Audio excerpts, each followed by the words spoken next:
فلما دخلوا عليه قالوا يا أيها العزيز مسنا وأهلنا الضر وجئنا ببضاعة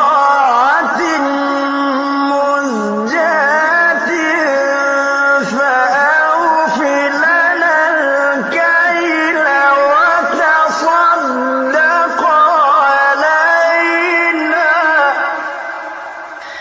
إن الله يجزي المتصدقين.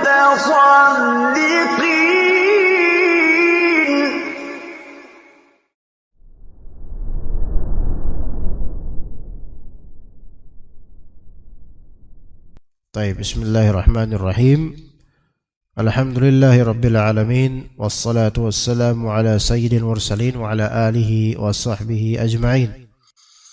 اللهم إنا نسألك علما نافعا ورزقا طيبا وعملا متقبلا. Pembahasan di kitab Ar-Rawd Al-Murbi' untuk kitab Al-Bay' dari pembahasan masalah menjual mushaf. Menjual mushaf, menjual bangkai, menjual sirjin yaitu kotoran yang najis, menjual minyak yang najis atau minyak yang terkena najis, dan cabang-cabang masalah dari semua itu insyaallah. Dikatakan oleh Syekh Mansur Al-Buhuti rahimahullah, wal mushafu la yasihu bay'uhu. Ini salah satu beriwayat pendapat dalam mazhab Imam Ahmad rahimahullah. Wal mushafu la yasihu bay'uhu. Mushaf itu tidak sah jual belinya. Ini termasuk mufradat mazhab Hanbali, yaitu dari semua mazhab Hanafi, Maliki, Syafi'i, Hanbali yang ada mengharamkan jual beli mushaf cuma di mazhab Hanbali doang. Ya, dan ini pun dalam riwayat Hanbali, dalam riwayat Imam Ahmad itu ada 3 pendapat persis riwayatnya Imam Ahmad. Disebutkan ya di sini pertama dikatakan zakara fil mubdi' annal ashhar la yajuzu bay'uhu. Disebutkan dalam kitab Al-Mubdi' ya yang mensyarah kitab Al-Muqni' bahwasa yang lebih tersohor di mazhab Al-Hanbali itu adalah tidak boleh menjual mushaf. Itu yang masyhur dalam mazhab Hanbali. Yang masyhur dalam mazhab Hanbali, sekalipun sebenarnya dalam mazhab Hanbali ulama-ulama Hanabilah sendiri itu berbeda pandangan mengenai boleh atau tidaknya, boleh atau makruhnya atau haramnya. Itu mereka berbeda pendapat. Tapi yang lebih masyhur, lebih populer dalam mazhab ini yaitu tidak boleh. Berkata Imam Ahmad rahimahullah, la na'lamu fi bay'il mushafi rukhsatan. Kami tidak mengetahui adanya keringanan dalam masalah menjual mushaf. Ya. Qala Ibnu Umar, berkata Ibnu Umar radhiyallahu anhuma, wadidtu annal aidi tuqta'u fi bai'iha. Aku ingin sekali tangan-tangan itu dipotong kalau misalnya menjual mushaf-mushaf. Subhanallah. Ya. Itu ada pendapat seperti itu dari kalangan salaf juga ada. Menjual mushaf tangannya dipotong gara-gara itu. Kenapa begitu? Bagi pendapat ini ada sebabnya. Wali anna ta'zimahu wajibun wa fi bai'ihi ibtizalun lah. Karena mengagungkan mushaf Al-Quran itu wajib. Sementara menjual mushaf itu merupakan ibtizal. Ibtizal itu perendahan. Ya. Perendahan terhadap Al-Quran. Nah, sampai situ dulu. Itu pendapat pertama dalam mazhab. Ya. Pendapat kedua, yajuzu bai'uhu ma'al karahah. Boleh menjual mushaf tapi ada sisi kemakruhan. Ya. Ya, dan dikatakan oleh Syekh Al-Mardawi dalam Tashih Al-Furu' wa 'alaihi al-'amal wa la yas'u an-nasu ghairahu. Dan ini diamalkan dalam realita, dan kita lihat orang-orang nggak bisa keluar dari hal seperti ini. Kalau ditimbang dengan kenyataan, ya mau nggak mau boleh. Karena gini loh, di masa Imam Ahmad atau di masa dahulu mungkin namanya mushaf itu ya memang diagungkan, semua diagungkan, mushaf semua diagungkan. Cuman dahulu mungkin para nusakh itu adalah tukang nulis ulang buku. Dulu kan namanya mau beli buku nggak kayak sekarang. Sekarang kan ada percetakan elektronik. Sekarang kan dicetak dengan alat elektronik gitu ya. Ya, jadi tinggal klik tercetak gitu kan. Kalau dulu kan cara membeli buku itu adalah pergi ke nusakh. Nusakh itu pedagang kitab. Kalau sekarang kan pedagang kitab cukup punya ruko atau online, tinggal kirim atau ya buku udah jadi, udah ada. Kalau dulu pedagang kitab itu sekaligus disebut sebagai nusakh. Orang yang mengcopy, orang yang menulis ulang manuskrip. Karena dulu nggak ada komputer, nggak ada printer, nggak ada fotokopi, nggak ada. Jadi kalau antum mau beli buku di Ana, ya Ana otomatis itu berarti ada pre-order dulu, ya. Nanti Ana tulisin itu buku, Ana salin ulang gitu loh, gitu, ya. Kalau buku-buku biasa hal seperti ini oke lah. Tapi bagi sebagian ulama, terutama sebagian ulama Hanbali, kalau Al-Quran, antum nulis gini Al-Quran, terus antum jual hasil tulisan Al-Quran itu, bagi sebagian ulama ini adalah haram, tidak boleh. Menghinakan Al-Quran, antum tulis Al-Quran buat dijual. Ya, sebenarnya ada benernya juga. Ya, ada benernya juga. Makanya termasuk juga yang lain.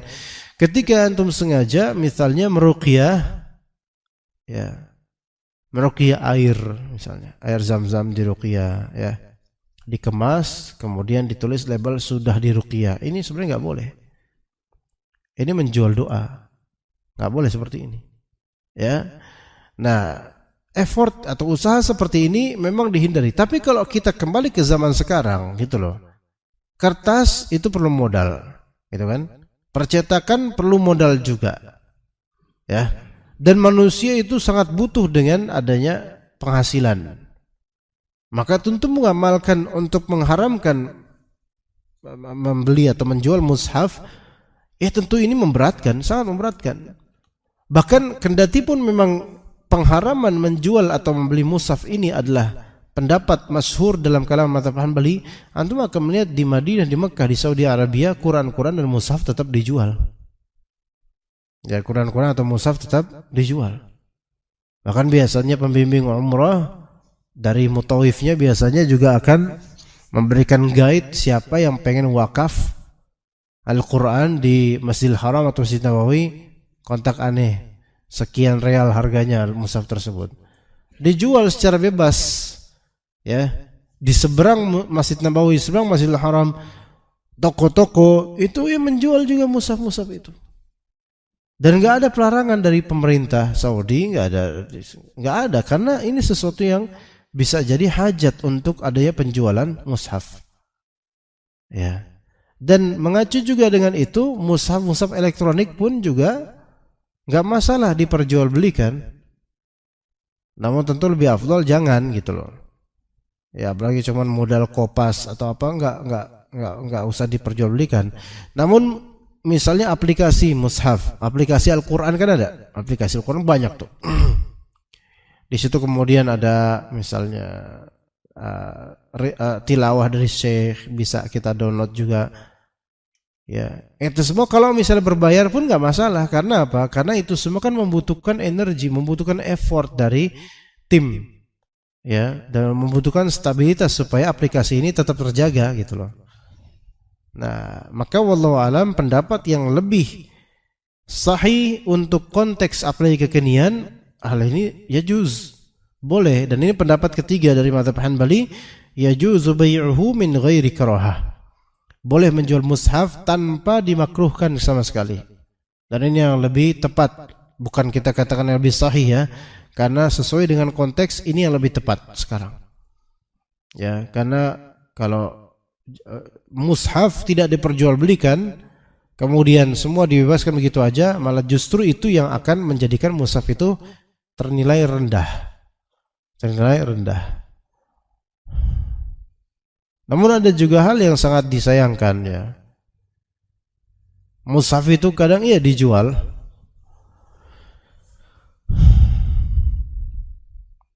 namun kadang disandingkan dengan buku-buku yang buku novel ya, di galeri-galeri mall atau apa ya. Ini mushaf, sampingnya novel. Ini mushaf. Ini sebenarnya perendahan. Ini bukan lagi masalah boleh nggak atau nggak jual belinya. Ini perendahan. Ya. Begitu pula bukan hanya mushaf, bahkan kalau antum tahu Kuitang, ada beberapa pedagang kitab, pedagang buku ya. Kan Kuitang terkenal dengan banyaknya buku-buku bekas, buku-buku murah, buku-buku grosir tapi asli, grosir dan asli. Nah, ada salah satu toko yang ana dulu langganan di situ, cuman pegawainya kemudian ketika ada rak besar tinggi gitu sampai atas buku-buku gitu kan, ini juga ditumpuk buku-buku gitu, ditumpuk secara tengkurap, buku-buku banyak tumpukannya sampai 1,5 meter lah gitu ya, atau 1 meteran. Ajaibnya ini pegawai gitu loh, bukan bosnya, pegawainya mau ngambil buku yang di atas itu dengan cara apa? Pertama naik kursi, kemudian dia naikin buku-buku yang ditumpuk itu, dan itu buku-buku syar'i seperti ini. Maksudnya bukan bahasa Arab, bahasa Indonesia, tapi banyak di dalamnya ayat-ayat Al-Quran. Ya, lihat di sini. Nah, inilah ibtidal, inilah imtihan, yaitu menghinakan, merendahkan ilmu syar'i dengan cara seperti ini. Ya, dan kita dapatkan ya ikhwan, kita ini atau sebagian pedagang buku itu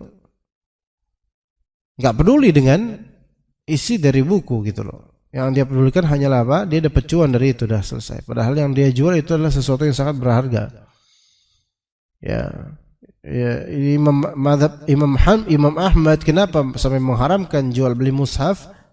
Karena dikhawatirkan dari jual beli mushaf ini membuat Al-Quran ini terasa remeh gitu loh, terasa sepadan dengan harganya, sepadan dengan dunia gitu loh. Makanya diharamkan oleh sebagian ulama Hanabilah.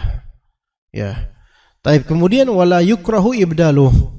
Dikatakan di sini tidak dimakruhkan ibdal. Ibdal yaitu menukar. Menukar Al-Quran enggak makruh. Apa contohnya? Menukar Al-Quran. Misal, ana punya Al-Quran, kemudian antum punya Al-Quran, punya mushaf masing-masing. Namun mushaf yang antum punya itu lebih bagus. Lebih bagus. Ya, fontnya lebih bagus, kemudian dan seterusnya. Ya, ana punya mushaf cetakan Surabaya, Indonesia. Lah antum punya mushaf cetakan Madinah atau sebelum mushaf Madinah. Dan ana terbiasa pakai mushaf Madinah. Waduh, dah barter dah, tukeran ibdal. Antum ini buat antum, tapi yang itu buat ana aja lebih cocok. Dan antum lebih biasa Quran cetakan Indonesia, Melayu. Ya udah. Maka dikatakan di sini wala yukrahu ibdaluh, boleh ibdal, boleh. Cuman ini kontras. Ya, yang ditulis di Mu'rad Mubi ini kontras. Apa kontrasnya? Ya, wahai alim, tadi kan dilarang jual beli mushaf. Nah, sekarang diperbolehkan nuker mushaf. Paham nggak di sini kontrasnya gimana? Jual beli mushaf dilarang. Misalnya ada mushaf antum beli pakai duit, dilarang. Tapi sekarang nuker mushaf nggak dilarang. Ngerti nggak Pak Ikhwan? Sisi kontrasnya di mana? Kontrasnya, kontradiktifnya di mana? barter itu termasuk jual beli. Ya, karena namanya jual beli kan mubadalatu malin bimalin, yaitu menukar antara harta dengan harta. Tadi pakai uang nggak boleh, tapi sekarang menukar boleh dengan alasan ya mungkin tadi Quran antum, anda lebih cocok pakai Quran antum lebih cocok pakai Quran, lah udah kita tukeran aja. Ketahuilah menukar dengan seperti ini termasuk jual beli. Tukeran itu termasuk jual beli. Iya, walaupun nggak pakai omongan atau bisu gitu, ngerti ini jual beli. Ya. Dan jual dan apakah ini boleh? Ini boleh. Cuman masalahnya tadi kan untuk jual beli mushaf, beli dengan uang itu nggak boleh. Tapi sekarang mushaf dengan mushaf yang mana ini pertukaran sama kita jual beli juga boleh. Alasannya mungkin karena kalau ini kan antara mushaf dan mushaf, jadi kan apa? Ya satu ini yang lain. Tapi kan secara fikih kan ini sama aja dengan masalah jual beli. Beli itu adalah pertukaran barang dengan barang lainnya yang disengaja dengan maksud kepemilikan untuk satu sama lainnya. Ya, makanya jual beli termasuk. Ya, ini yang harus antum pahami, ikhwan, bahwasannya pertukaran harta dengan harta secara mutlak itu sebenarnya bisa jual beli itu. Sekarang kalau misalnya Anda ngasih hadiah ke antum,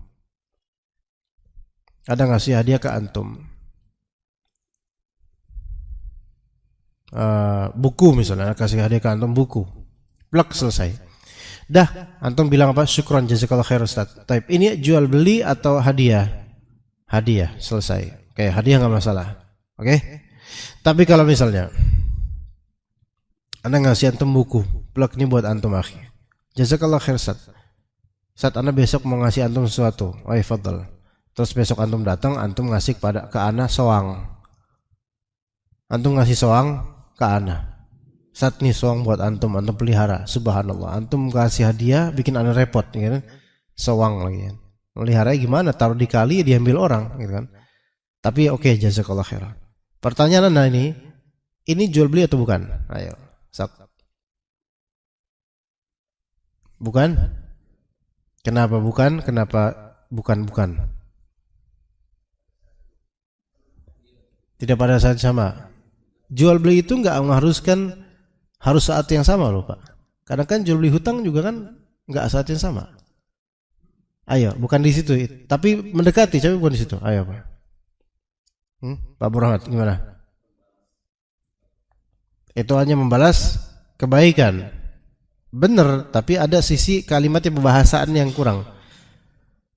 Apa poinnya membedakan? Nah, anda itu keep dulu ini. Anda kasih contoh ketiga. Anda bilang ke antum, ya akhi antum besok ada rumah nggak? Ada saat. Anda besok mau ngasih antum sesuatu lah gitu, buku gitu. Ya. Kemudian, masya Allah Ustaz, jazakallah khair. Anda juga besok mau ngasih antum sesuatu, tapi rahasia gitu. Akhirnya besok kita ketemu, nih buku buat antum. Terus antum ngasih anak dibungkus kado gitu apa gitu. Ya, dibungkus kado gede gitu. Apa nih? Rahasia Ustaz. Buka di rumah. Pas buka di rumah, soang. Karena di blok T1 Anda sering dengar suara soang. Nah, kemudian ini apa yang ketiga nih? Contoh yang terakhir ini apa? Jual beli kan? Hah? Jual beli, yang ketiga jual beli. Yang kedua tadi bukan jual beli. Apa bedanya? Yang kedua tadi Anda ngasih antum buku. Terus setelah Anda ngasih antum buku, antum ngasih Anda sesuatu gitu loh. Setelah itu, Ustaz ini Ustaz ada soang buat antum saat itu. Benar kata Abu Rahmat, ini adalah apa? Ya, rasa terima kasih antum ke Anda, betul. Apa bedanya dengan yang ketiga? Saling mengetahui bahwasanya akan terjadi pertukaran barang. Paham gak di sini? Kalau yang kedua kan, Anda ngasih antum buku. Nih buku buat antum. Masya Allah, jazakallah khair. Sebentar Ustaz. Anda ada hadiah buat antum. Ini penukaran barang bukan? Enggak, yang kedua. Bukan penukaran barang Pak. Ini adalah feedback. Bukan menukar, ini feedback. Merespon. Paham enggak? Kan kata Nabi SAW, man suni'a ilaikum ma'rufan falyukafi'hu. Siapa orang yang memberimu, jika ada orang memberimu suatu hal yang ma'ruf, yang baik, maka berikan mukafaah. Mukafaah itu bukan jual beli. Mukafaah itu bukan jual beli. Kayak misalnya muhsinin ngundang ustadz untuk isi kajian. Setelah ustadz selesai isi kajian, DKM muhsinin ngasih amplop. Ini jual beli bukan? Hah? Bukan jual beli. Bukan jual beli. Karena ini adalah feedback, mukafaah. Mukafaah itu nggak mesti jual beli, walaupun kadang ya jual beli, tapi nggak mesti jual beli. Oke? Ya. Adapun ketika yang nomor 3 tadi, Anda besok ke rumah antum ya. Anda mau ngasih buku nih. Oh iya Ustaz, ya Anda juga insya Allah besok ada yang mau Anda kasih buat antum. Gitu. Maka terjadilah Anda ngasih buku, antum ngasih soang. Jual beli. Nah, contoh lain jual beli yang orang-orang gak nyadar ini jual beli. Sekolah mengadakan bagi-bagi kado, tukar kado, ya. Ya, setiap siswa tolong bawa kado masing-masing, ya. Tapi harganya jangan di bawah 50.000, gitu loh. Isi dari kadonya itu. Ada yang mainan, ada yang buku, ada yang apa, gitu kan? Itu dikadoin, ya. Taib. Kemudian terjadilah di sesi pertemuan antar kado-kado. Ya, akhirnya diundi. Si Fajri dapat kadonya si Faiz. Si Faiz dapat kadonya si Ahmad. Si Ahmad dapat kadonya ini. Semua masing-masing akhirnya dapat kado teman-temannya masing-masing, tapi tidak jelas isinya apa. Majhul. Ini semua jual beli enggak sebenarnya? Hah? Ini termasuk jual beli. Ya, boleh enggak ini semua? Enggak boleh. Kenapa? Karena terjadi pertukaran barang, berarti jual beli kan? Artinya ana mengorbankan kado dan ana akan dapat kado. Ini kan berarti kan ada pertukaran. Ana mengorbankan kado untuk mendapatkan kado lain. Nah, ini kan berarti ada pertukaran barang, jual beli. Sisi enggak bolehnya di mana? Al-gharar, yaitu tidak jelasnya item yang Anda mau berikan atau yang Anda diberi dengannya, enggak jelas. Maka tukar kado termasuk yang diharamkan karena ini termasuk bai' al-gharar. Jual beli gharar, jual beli enggak jelas itemnya apa. Gitu. Ya. Enggak jelas itemnya apa. Maka ini enggak boleh. Tukar kado itu enggak boleh. Walaupun cuma 2 orang. Ya, arisan RT misalnya. Biar lebih seru kita tukar kado yuk. Misalnya arisan RT Wahana misalnya. Nah, habis itu terus tukar kado. Ya, semua ibu-ibu masing-masing punya kado. Ya, apalagi di liberal bebas mau kadonya apa, terserah isinya apa. Ada yang buku, ada yang mainan anak-anak, ada yang suplemen, ada yang soang lagi gitu kan. Macem-macem. Ya kan? Kecuali kalau tukar kado tersebut benar-benar dikasih tahu nih barangnya apa, isinya apa, atau jelas-jelas. Ya. Tapi itu pun masih syubhat. Syubhatnya di mana? Ketidakjelasan siapa yang bakal dapat. Paham enggak ya? Enggak. Misalnya ada 10 orang blok gitu. Ini ada HP. Nah, Anda bakal ngasih HP nih. Plek gitu kan. Antum apa? Mainan anak-anak. Antum apa? Madu. Antum apa? Soang. Terus nah. Terus kemudian ya diundi siapa yang dapat paketannya Ustaz Hasan misalnya. Ya, tiba-tiba diundi truk. Oh, dapat ini gitu kan. Tapi sekarang Ustaz dapat paketannya siapa? Dapat soang. Coba, ini kan terjadi gharar gak sebenarnya? Gharar, karena apa? Ketidakpastian, Anda nggak tahu bakal dapat apa. Kan masih tetap syubhat. Ya, karena namanya jual beli itu kan pada asalnya ketahuan harganya apa dan saling ridho. Lah belum tentu loh ana ridho, ini malah bisa takutnya sowang dapatnya ana susah nanti repot urusannya. Ya kan? Ana belum tentu ridho dapat itu. Atau malah justru ketika ana udah HP 2 jutaan atau 3 jutaan, ternyata ana dapat feedbacknya malah justru korek api matches yang dari Swedia yang warna kuning itu. Ya Allah, ana dapat ini nih, benar Sat. Ya. Ini kan ya gimana bisa ridho?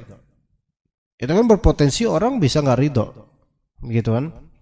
Maka tetap nggak boleh. Ya, itu jual beli semua, ikhwan. Maka ibdal di sini katakan wala yukrahu ibdaluhu, tidak dimakruhkan ibdal. Ibdal itu penggantian atau tukeran gitu mushaf, nggak dimakruhkan di sini.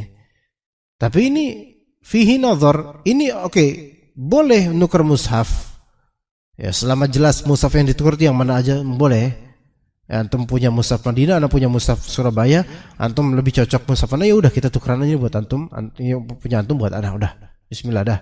Ini baik bukan baik ini, cuma masalahnya kan kenapa kok tadi dilarang jual beli namun di sini kok malah dibolehkan karena hanya mungkin tukeran sesama mushaf gitu loh. Ya gitu, kenapa nggak dikasih aja gitu kan? Taib. Kemudian wasyira'uhu istinqadha, dan tidak dimakruhkan atau diperbolehkan membeli mushaf dalam rangka istinqadh. Apa maksudnya istinqadh di sini? Yaitu dalam rangka menyelamatkan mushaf. Bagaimana maksudnya? Ya ini wa fi kalami ba'dihim ya'ni min kafir. Yaitu kalam sebagian dari penjelas kitab dari para ulama, yaitu bolehnya kita membeli mushaf, menyelamatkan mushaf itu dalam rangka menyelamatkan mushaf itu dari orang kafir. Misal di sini ada produsen kafir dan kemudian pegawai-pegawainya kafir juga. Nah, dan itu yang dijual di antara itemnya adalah mushaf. Maka dalam fikih ini boleh kita beli mushaf dengan mushaf dari toko orang kafir tersebut dengan maksud untuk menyelamatkan mushaf dari tangan-tangan yang kotor atau dari tangan-tangan yang tidak suci, karena mereka kan tidak pada junub, tidak apa, memegang mushaf dalam keadaan tidak suci gitu kan. Maka ini merendahkan Al-Qur'an. Sebagai bentuk menyelamatkan Al-Quran dari buruknya treatment mereka, maka boleh membeli mushaf ini dari mereka. Boleh ya. Dan tapi ini juga fihi nazar, perlu ditinjau lagi. Ada hal yang dikritisi nanti oleh para ulama. Kenapa? Gini loh. Antum beli mushaf dari orang kafir, dia dapat cuan. Tapi antum nggak boleh beli mushaf dari orang muslim. Paham gak maksudnya sini? Artinya mushaf ini antum beli, orang kafir dapat cuan gara-gara mushaf itu. Orang muslim jual mushaf, antum gak boleh beli. Terus orang muslim ini yang jual mushaf gak dapat cuan. Ya kan? Jadi tetap aja ini hal yang bisa dikritisi oleh para ulama. Wa muqtadahu annahu in kana al-ba'i'u musliman haruma asy-syira'u minhu. Konsekuensi dari hukum yang dijabarkan ini, kalau misalnya penjual mushaf itu seorang muslim, maka haram beli mushaf darinya lah. Ini yang ini makanya sangat sulit kalau misalnya kita terapkan. Ya, antum tahu toko buku yang di ini, tahu nggak, yang di apa? Taman Mini, Salma. Kayaknya udah tutup itu ya. Hah? Ana soalnya berapa pekan lalu ana pengen beli buku di Salma. Ternyata ya nggak Salma lagi, udah kosong gitu. Kayak pindah atau nggak tahu apa emang nggak ada lagi atau kok pindah, mungkin pindah ke dalam Tamini Square, nggak mungkin, nggak bakal laku di situ. Nggak tahu pindah kemana. Tapi ana berapa pekan lalu pas banget ana kesana mau beli buku, ternyata udah kosong, nggak ada apa-apa. Ana cuma ngeliat 2 ikhwan doang lagi ngobrol di situ, di dalam nggak ada apa-apa lagi gitu. Allah alam. Misalnya Salma agensi itu misalnya, kan jual mushaf grosiran juga. Kalau dalam mazhab, kalau misalnya penjual mushaf ini muslim, haram beli dari dia. Maka haram beli dari Salma, misalnya gitu. Tapi kalau misalnya penjualnya adalah orang kafir, maka nggak apa-apa beli darinya dalam rangka menyelamatkan mushaf. Tapi kan konsekuensinya orang kafir itu dapat cuan. Itu dia Mas. Itu dia. Kok kenapa tidak fair gitu kan? Kenapa tidak fair? Ya, kita nggak mengatakan bahwa saya pandangan ulama yang mengharamkan ini pandangannya buruk, bukan. Ada maksud, ya. Karena ada alasan mereka, tetapi itu tidak relevan untuk dicerminkan di kenyataan sekarang. Kayak gitu. Li'adami du'ail hajati ilaih, ya alasannya kenapa diharamkan untuk seorang muslim, karena tidak ada kebutuhan betul-betul untuk membelinya dari seorang muslim. Bi khilafil kafir, beda dengan kalau misalnya dijual oleh orang kafir, maka kebutuhannya adalah untuk menyelamatkan Al-Quran dari tangan-tangan yang kotor dan tidak baik. Taib.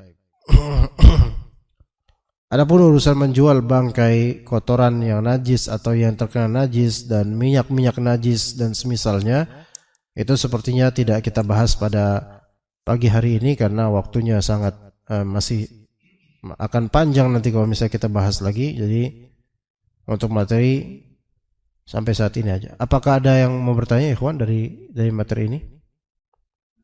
Ya. Ya, silakan.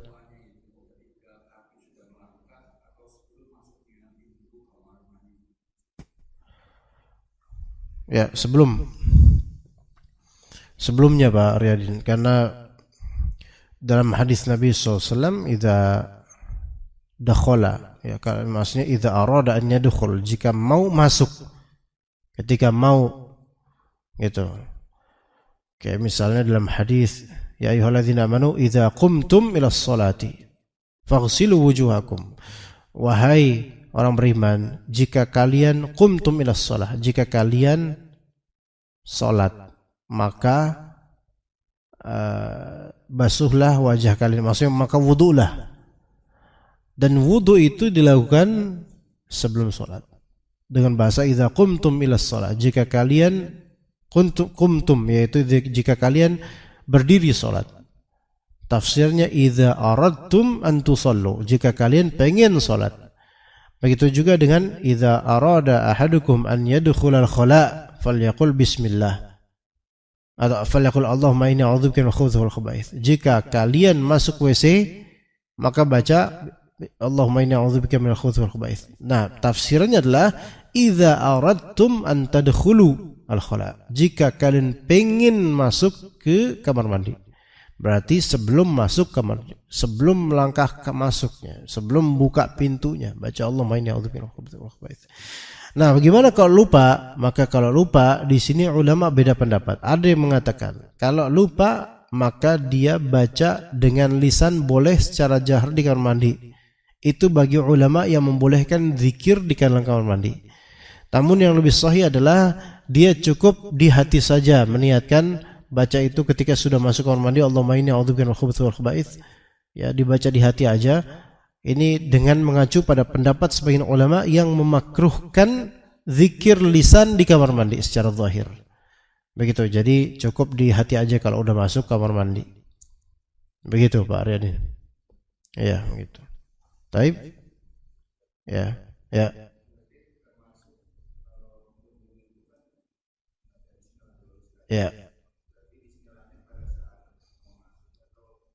Nah, itu dilihat dari konteksnya. Gini, kalau seseorang kan nggak mesti langsung masuk kamar mandi langsung baca, langsung wudu kan.